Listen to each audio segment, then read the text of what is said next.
Game started. Okay, Nick at Knight plays e4. Let's play e5.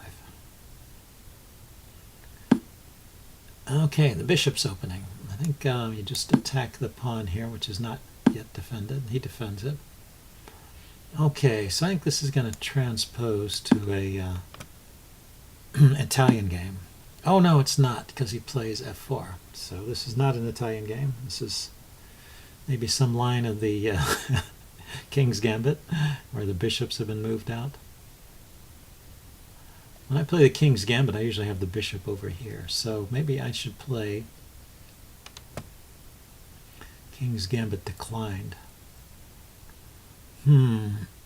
But still, is it really so dangerous over here? How about I just take the pawn? Oh, I guess he can take back immediately with the bishop. That's one point. And then he can start developing his knights. Still, I think this maybe is okay. I'm going to bring my knight over. Bring my knight over to the king's side. Try and help out there. Or maybe it goes to the center with knight to d4. Okay, so he's going for the pin on the knight. I think I should first block this bishop here.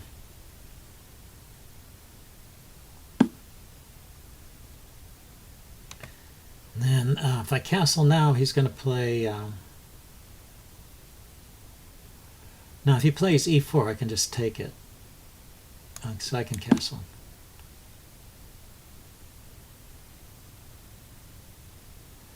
You always worry about white being able to exploit this pin on the knight, but this pawn on d6 is doing its job, combined with the knight on c6. So what? Maybe knight to d5 now?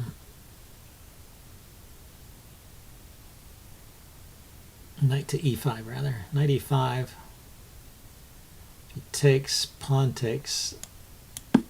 Looks like that's useful for me to have a good pawn there.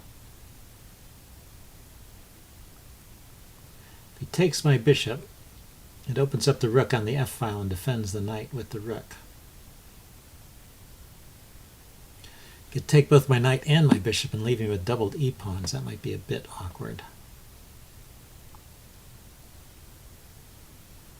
So I'm going to take the bishop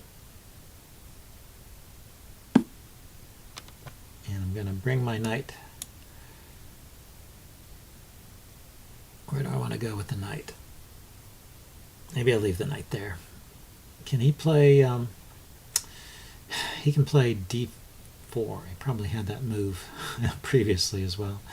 d4, what am I going to do?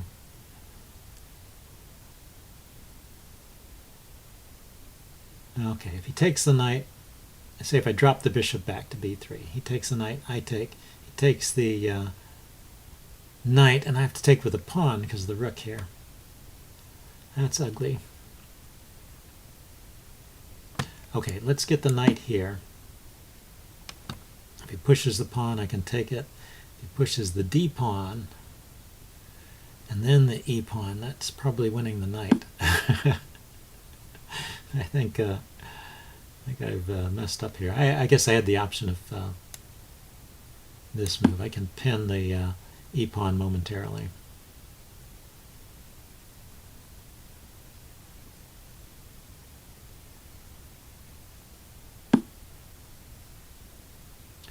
And then queen to e6 unpins the knight.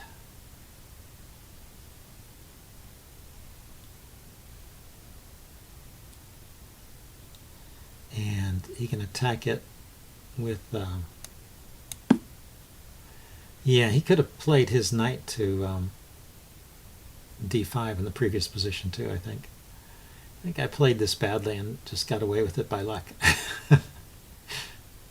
Well, we'll see. We will see in the post-mortem. So he's got that. Bishop takes. Let's put the bishop over here.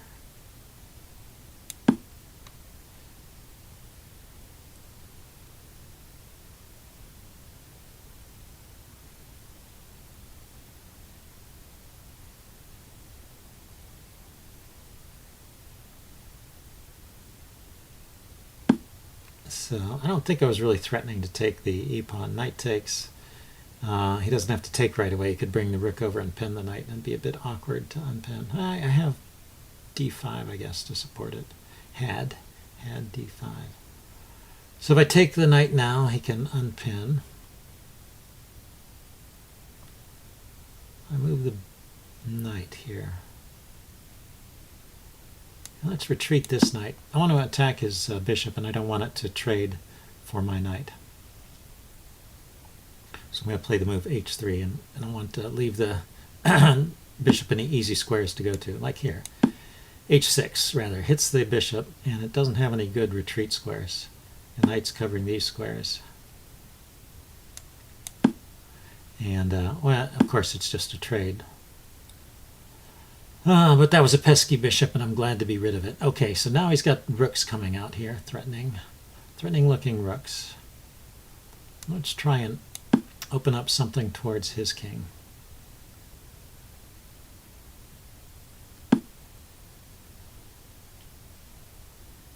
And he declines to open it up. Probably a wise move. Let's drop the queen back. I wanted to go to the right, but or left there, but there were no squares on the king's side. The knight's there, the rook's there. He's got a lot of squares, a lot of pieces out attacking.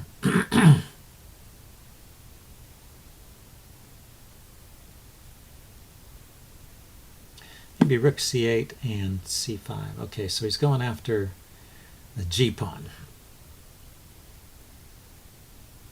And, of course, the h-pawn is pinned now. But then the knight is hanging. When I, let's back up. Yeah, when I played here, I threatened his knight. So let's take the knight. I don't think I'm getting mated.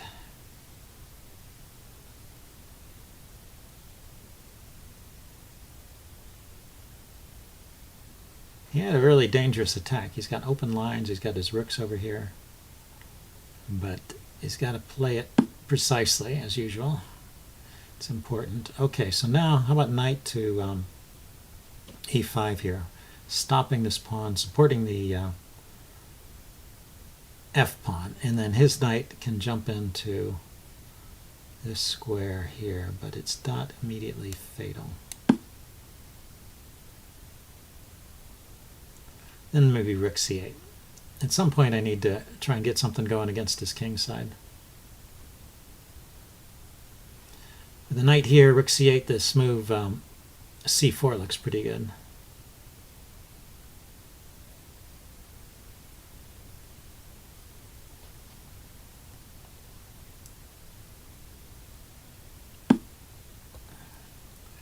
Okay, he's just getting his king off the c-file. Let's go ahead and put my rook over here. Anyway, it's about time. I got some counterplay.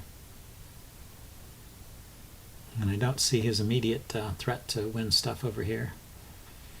The h-pawn is loose, but it's defended by the queen. The knight can jump into here, but from here, where does it go? This square, or this square. The queen's covering h4, h5. On g6, the knight can take it, or the pawn, and here the pawn can take it. So let's push on with c4.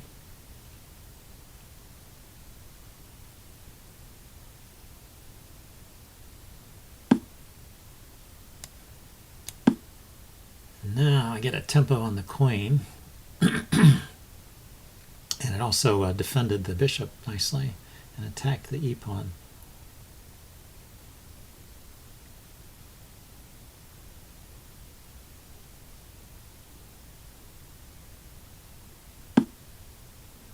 Okay, the queen went there, so it actually supports the knight coming to h5 and threatening on g7 there. Okay, so after knight h5, maybe I play knight g6. It's perhaps an idea. And in the meantime, can I do something? Well, I can threaten the queen again. Oh, no, I can't. Cannot take there. Here, here, here. It's still a bit tricky. Can I just double over here? Try and get a rook to the 7th. He plays one of these moves. I guess the rook is not strictly needed to defend the f7 pawn. We'll find out. Okay, so I'm relying on knight h5, knight g6. Rook takes, pawn takes. He's got an open file here, but no mate yet. Yeah, so he's going for that. And also the idea is if he goes knight f6, I can take it. I can take it with the pawn. If he tries to attack my queen with the rook, here I could take the knight. If he tries to attack it here, then I have to retreat the queen. But it looks like I'm okay to retreat the queen. And let's see, if he takes on f7, I can take and even defend the knight. Well, takes on f7, king takes, queen here, check. King back. And I still don't see a mate there. So we will see. If he deserts the back rank and gives me time, I can checkmate him, of course. So there's a threat of checkmate once the back rank is deserted. So rook takes f7 is met by rook c1 mate. So he can't play rook takes f7.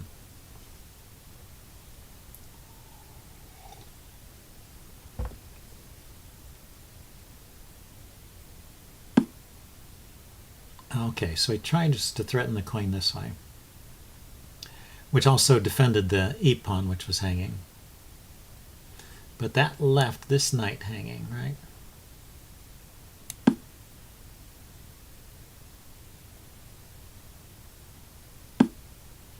Okay, he defends the rook.